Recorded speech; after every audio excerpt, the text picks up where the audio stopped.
Monday morning, March 16th, 2026.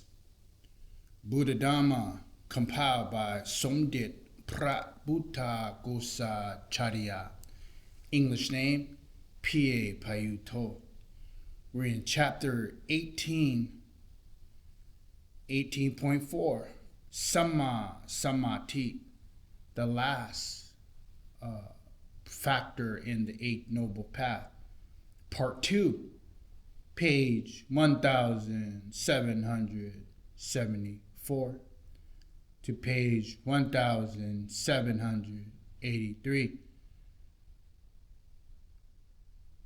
Attributes of a concentrated mind and the general objectives and benefits of concentration. It is noteworthy to reflect. Yesterday we gave the definition of samadhi, concentration, the levels of concentration, and then the adversaries of concentration. Here we're moving forward to the attributes of a concentrated mind on page 1774.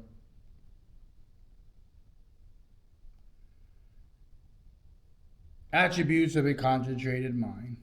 As mentioned earlier, the purpose of training in the higher mind, ati-sita, sikha, is to generate the increase and the quality and capability of the mind.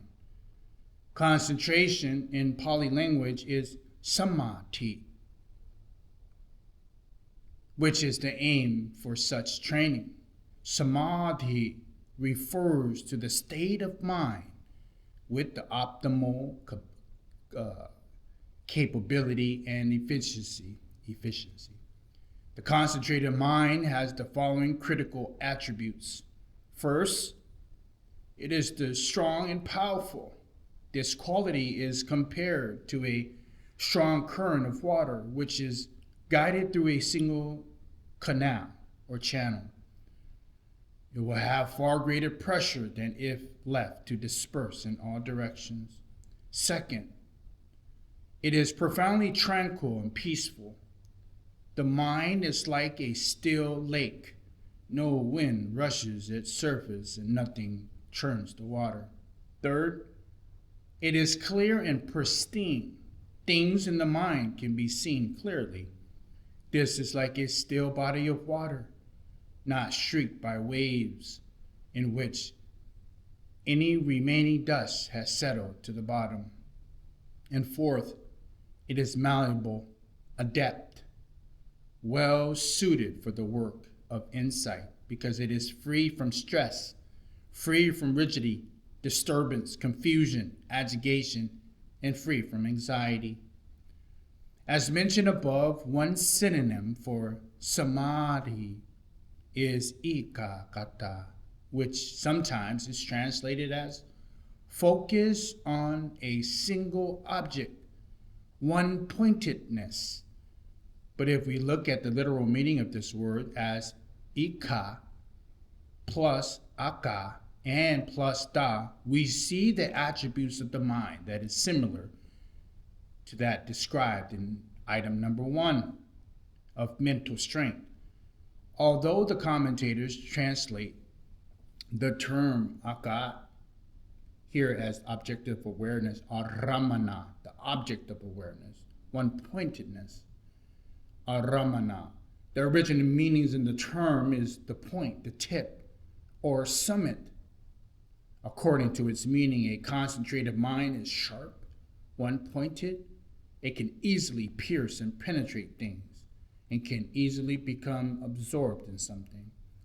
The commentary says that the complete concentration, especially the concentration of jhana, is fully endowed with 8 qualities. Atta, anga, sana, gata, sita, which they are derived from the various teaching by Gautama Buddha. These 8 qualities are, first, steadfastness. Second, purity. Third, brightness. Fourth, clarity. Fifth, freedom from defilements. Sixth, malleability. Seventh, dexterity.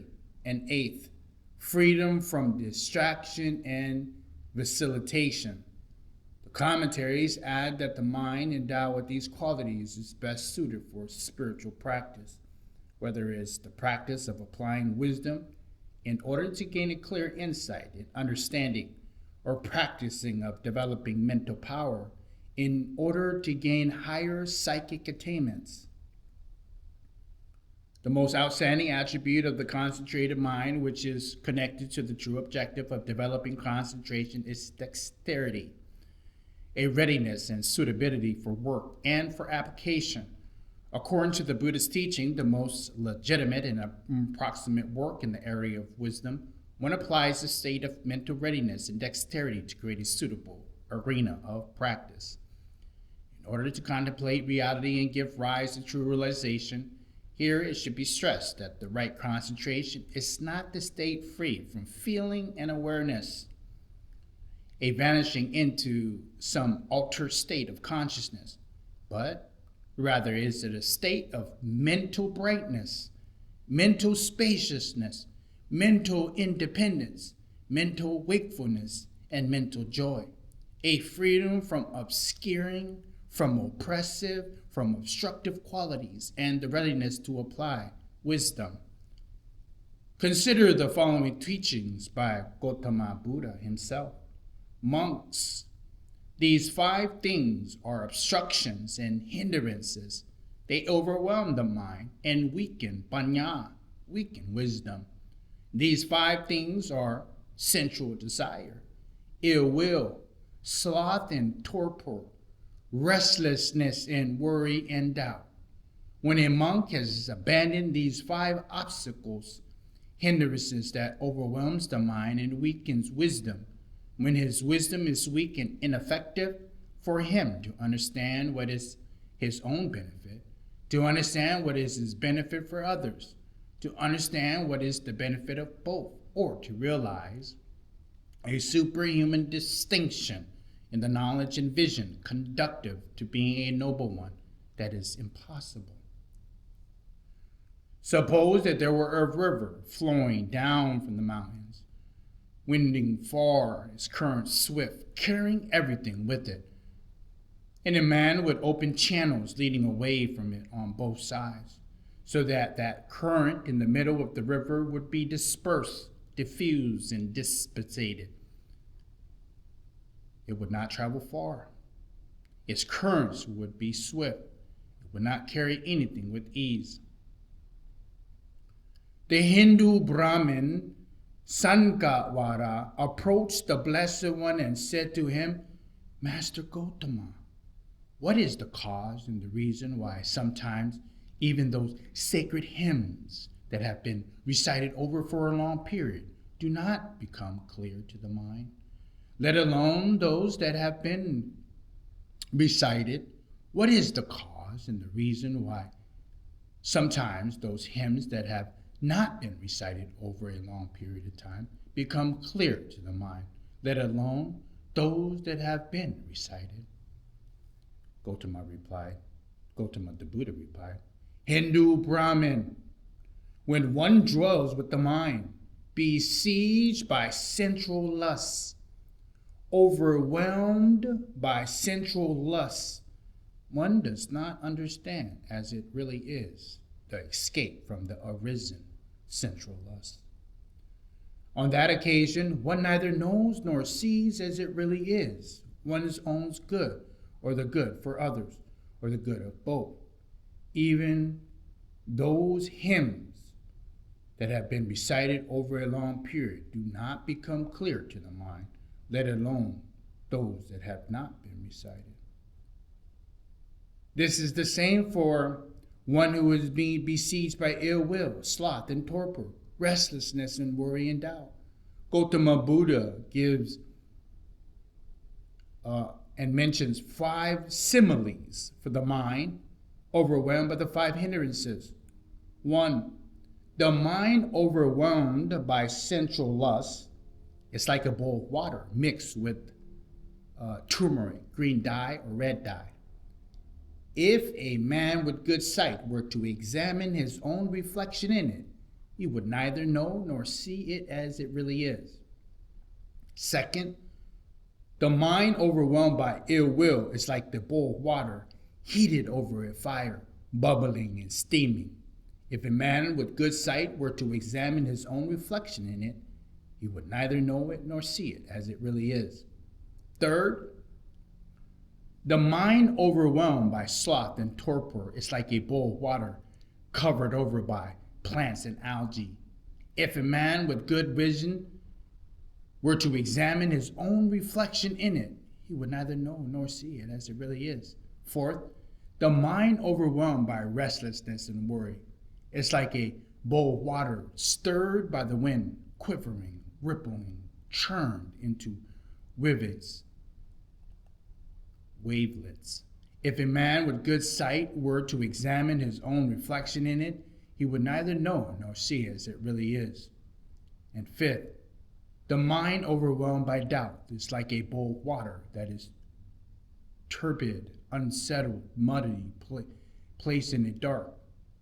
If a man with good sight were to examine his own reflection in it, he would neither know nor see it as it really is.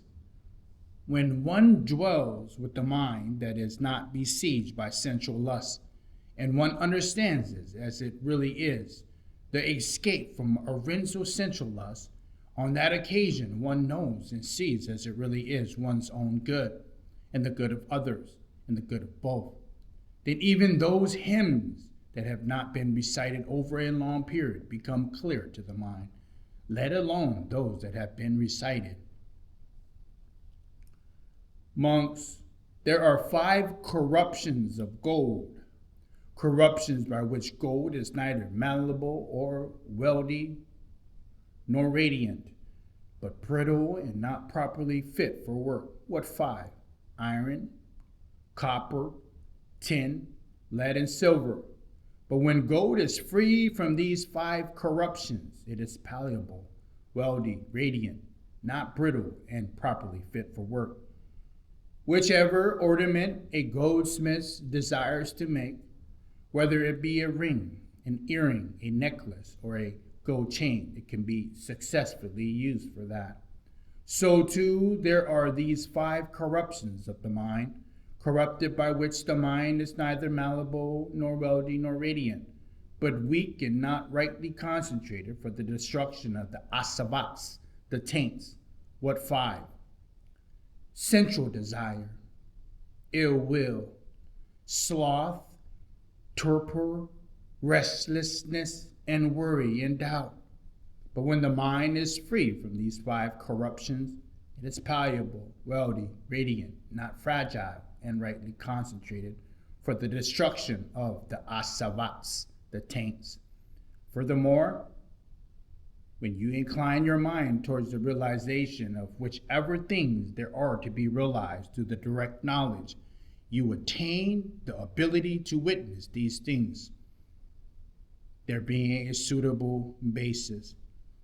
If a monk is free from the 5 hindrances and make timeless effort, possesses unremittent mindfulness, with calm body and at ease, his mind concentrated, unified, irrespective of whether he is walking, standing, sitting, or lying down, he is called energetic and endowed with fear of wrongdoing, ottappa. He makes resolute and consistent effort. He devotes himself to the determined, in a determined manner. As mentioned above, the commentaries offer these interesting analogies. Concentration causes the mind to be established on the object in a steady, consistent way and brings about the integration of associated spiritual factors. They are not dispersed and dissipated, like water which binds flour into a single mass of dough. Similarly, concentrated causes the mental process to be composed and steadfast, like a candle flame in a still room. The flame is unswerving, consistent, and uniformly bright. General objectives and benefits of concentration. As when emphasized above, the aim of correct or right sammā-samādhi, right concentration,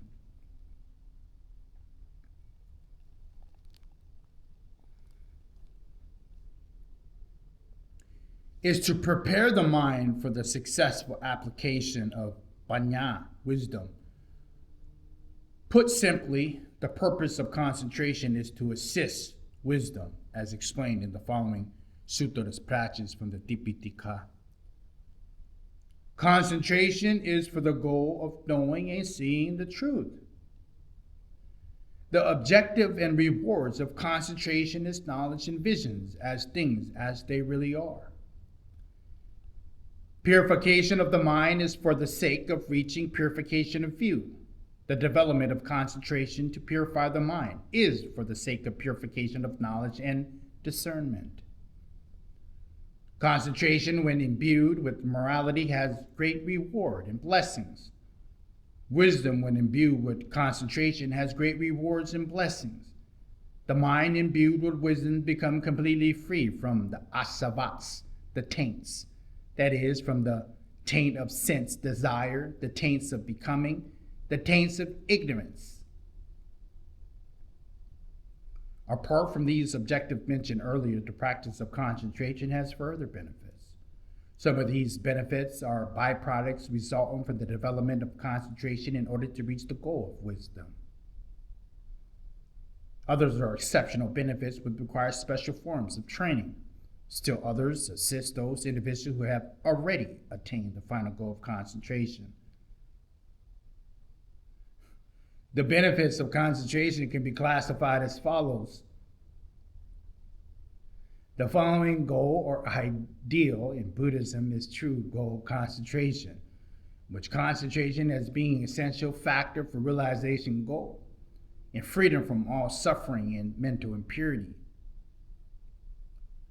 The precise benefit here of concentration is to prepare the mind for wisdom in order to reflect on and gain insight into the true nature of reality. Concentration acts as the foundation for wisdom.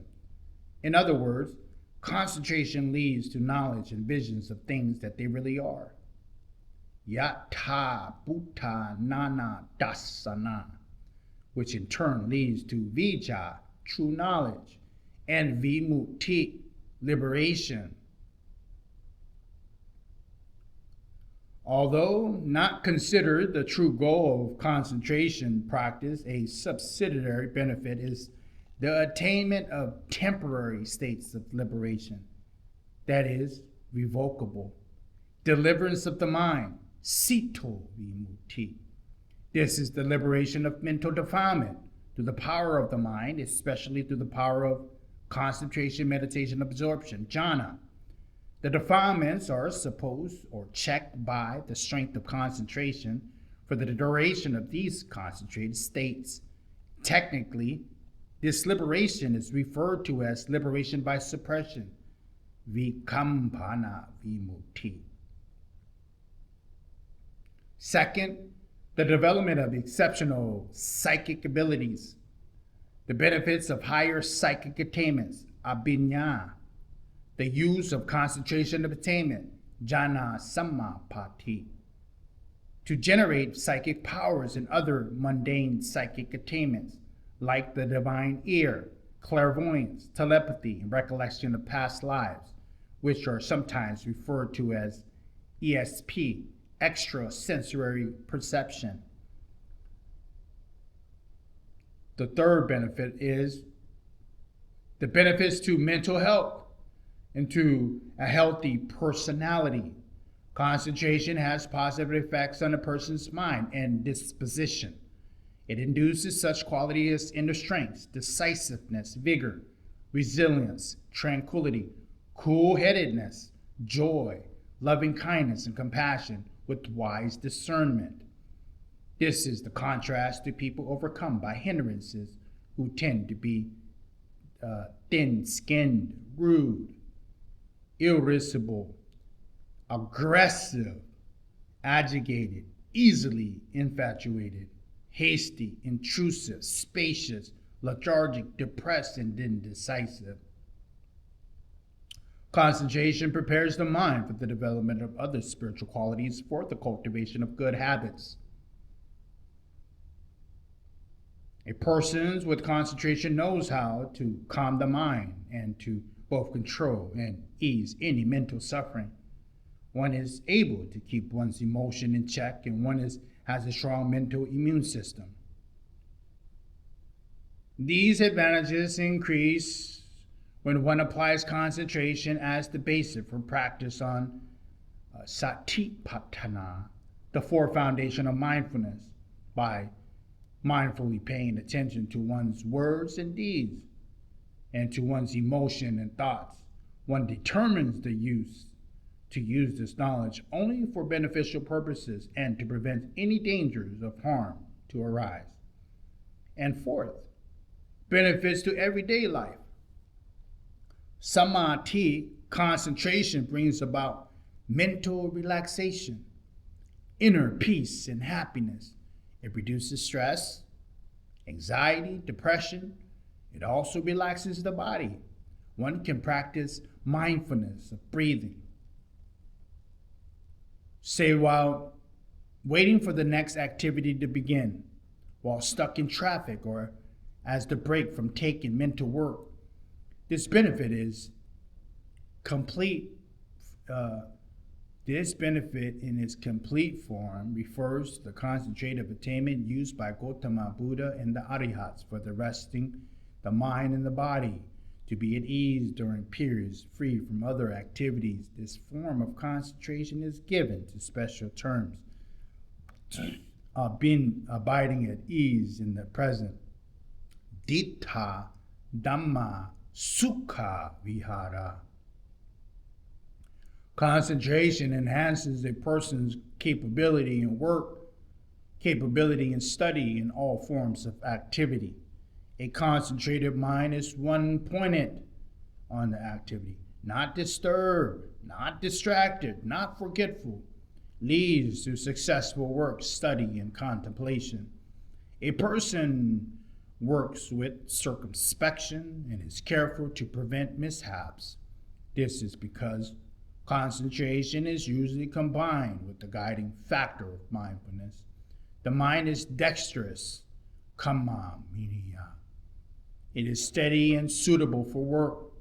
If combined with the benefits mentioned above,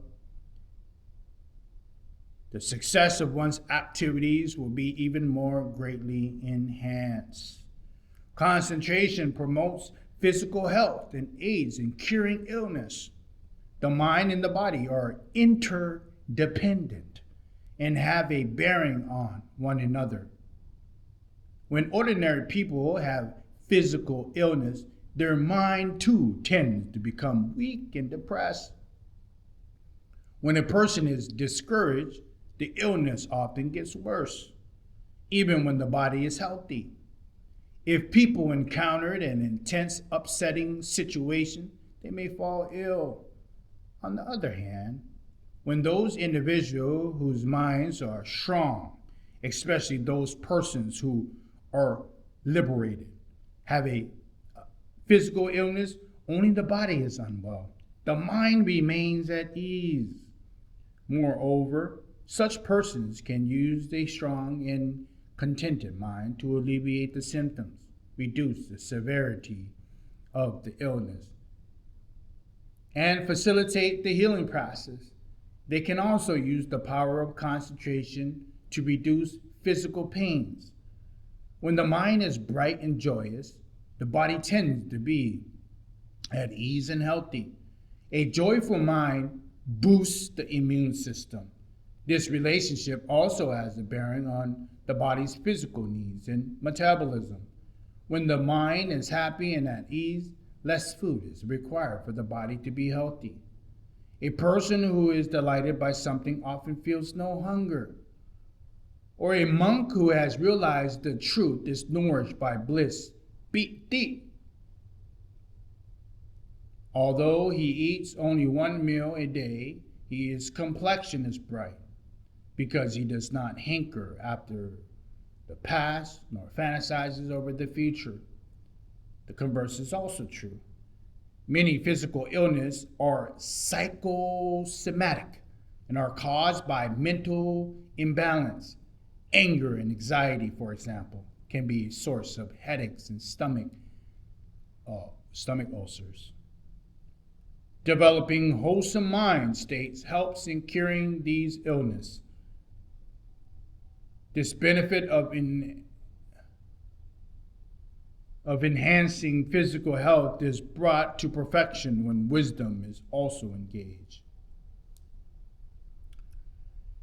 That's the end of part 2 of 18.4, sammā-samādhi. And we're going to pick up on the next one on the aims and benefit of different kinds of concentrated meditation, Buddha Dhamma.